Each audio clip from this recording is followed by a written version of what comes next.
President Emmerson Mnangagwa on Saturday, September 6, paid tribute to the predecessor and mentor, the late Robert Gabriel Mugabe, despite having ousted him from power during the 2017 military-assisted transition. Sanapinda mashoko kubuda panguva ino chinokuva kuti mutungamiri wenyika anoissue a statement inoonekwa kunzi he paid tribute kuna the late and former president of Zimbabwe Robert Gabriel Mugabe despite removing him from power. Sanapinda mashoko anobuda panguva ino achitsanangurwa panapa nezimai subscribe or like or bell icon. TV na mnozero mudanyi kwa mchinzi.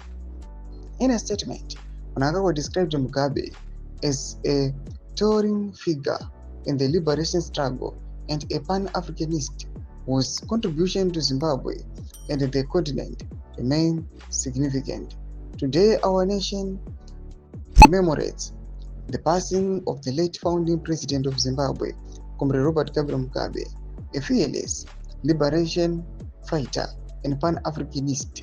He devoted his life to the political and economic emancipation of our people and continent, Mnangagwa said.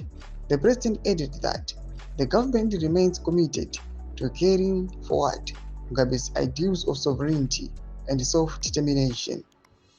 We rededicate ourselves to his enduring legacy that Zimbabwe will never be a colony again, and that nyika inovakwa nevenayo must remain our guiding philosophy as we pursue inclusive, democratic, and prosperous development for all, Mnangagwa said. He concluded by wishing peace upon Mugabe's soul.